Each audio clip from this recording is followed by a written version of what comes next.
আজকে আমি খুব দুঃখ ভারাক্রান্ত মনে আপনাদের সামনে এসেছি। আমি আজকে বঙ্গবন্ধুর ৩২ নম্বর বাসার সামনে।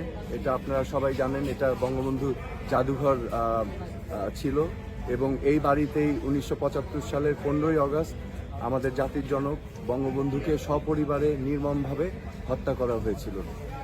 আজকে আমরা জানি যে এখানে বাংলাদেশে একটি গণ অভ্যুত্থান হয়েছে ছাত্র জনতার সম্মিলনে, এবং ছাত্র জনতার এই আন্দোলনের মধ্য দিয়ে কিছু দুষ্কৃতিকারী এই জঘন্যতম ঘটনাটা ঘটিয়েছে। আমি এটার তীব্র নিন্দা জানাই এবং তীব্র প্রতিবাদ জানাই, এবং আমি আহ্বান করব অন্তর্বর্তীকালীন সরকারের দৃষ্টি আকর্ষণ করে আমি দাবি করব যে অতি সত্বর এই দুষ্কৃতিকারীদেরকে আইনের আওতায় এনে বিচার করতে হবে।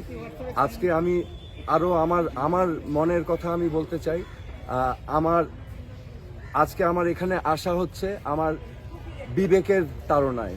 আমি এমন একজন ব্যক্তি, আমি আমার বিবেককে দিয়ে আমি পরিচালিত হই। আমি অন্যায়ের বিরুদ্ধে প্রতিবাদ করি, আমি যতটুকু পারি আমি আমার অবস্থান থেকে করি।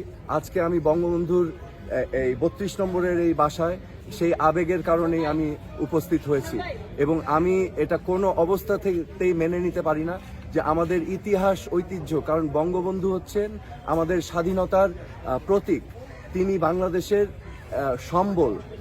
আমাদের বঙ্গবন্ধুকে ইতিহাসের আলোকে এবং মোড়কে আমাদের প্রিজার্ভ করে রাখতে হবে। বঙ্গবন্ধুকে অসম্মান করা হচ্ছে আমাদের মুক্তিযুদ্ধের পূর্ববর্তী 23 বছরের গণ আন্দোলন, যেই গণ আন্দোলনের মাধ্যমে আমরা মুক্তিযুদ্ধ করে দেশ স্বাধীন করেছিলাম।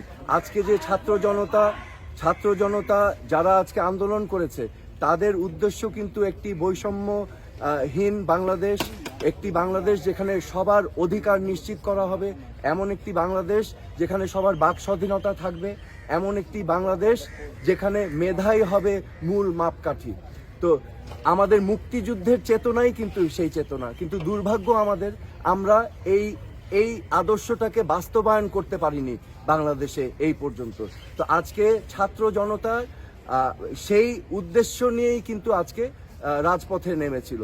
তো কিন্তু আমি তার পাশাপাশি আমি স্মরণ করিয়ে দিতে চাই আমাদের ইতিহাস ঐতিহ্য, বঙ্গবন্ধুর অবদান, এটাকে আমাদের অস্বীকার করার কোনো স্কোপ নেই।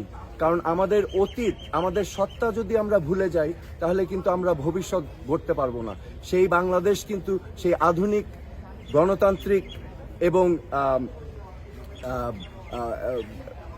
সমৃদ্ধশালী বাংলাদেশ কিন্তু আমরা গড়তে পারবো না। বঙ্গবন্ধুকে এবং যারা আমাদের স্বাধীনতা সংগ্রামের অবদান রেখেছে, আমি বিশ্বাস করি সকলের অবদানকে আমাদের নতুন প্রজন্মর কাছে তুলে ধরা আবশ্যক।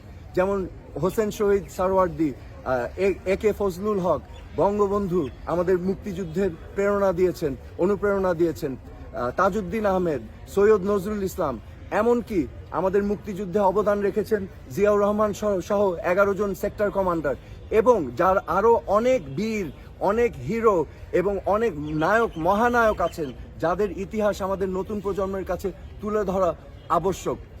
আমি মনে করি এই চরিত্রদেরকে নিয়ে রাজনীতি করা ঠিক হবে না। আমাদের এই অ্যাসেট, যারা আমাদের লেগেসি, তাদেরকে আমাদের সংরক্ষণ করে রাখতে হবে ন্যাশনাল অ্যাসেট হিসাবে। তাদেরকে নিয়ে যেন ভবিষ্যৎ বাংলাদেশে রাজনীতি না হয়, এটা আমার ব্যক্তিগত অভিমত। আজকে আমি আমাদের ছাত্রী ভাই বোনদেরকে আন্তরিকভাবে ধন্যবাদ জানাচ্ছি। তারা এই মিউজিয়াম, বঙ্গবন্ধুর মিউজিয়াম, বাসভবন, এটাকে তারা সংরক্ষণ, ক্লিন আপ করছেন, পরিষ্কার পরিচ্ছন্ন করছেন যতটুকু তারা পেরেছেন। কারণ দুর্বৃত্তরা, আমি আবার বলছি, এই ঘটনা ঘটিয়েছেন কিছু সংখ্যক দুর্বৃত্তরা এই ঘটনাটা ঘটিয়েছে, এবং আমি তাদেরকে স্বাগত জানাই। তারা চেষ্টা করেছেন যে এখানে সার্বিকভাবে ক্লিন আপ করার জন্য এবং সংরক্ষণ করার জন্য। আমি আন্তরিকভাবে ধন্যবাদ জানাচ্ছি এখানে সকলে তোমরা যারা আছো, এবং আমি আবারও আবেদন করছি আমাদের সকলের কাছে যে এই দেশটা আমাদের সবার, রাজনীতির ঊর্ধ্বে এসে এই দেশটাকে ভালোবাসতে হবে, এবং আমরা যেখানে আছি আমি রাজনীতিতে নেই, আমিও চেষ্টা করছি আমার অবস্থান থেকে আমি যতটুকু পারি আমি বলার চেষ্টা করছি। বিকজ রিমেম্বার, আমাদের মরাল কম্পাস যদি আমরা হারিয়ে ফেলি তাহলে কিন্তু কোনো জাতি কোনোদিনও মাথা উঁচু করে উঠতে পারবে না। So please be guided by your moral compass. এই বলে আমি শেষ করছি। ধন্যবাদ সবাইকে।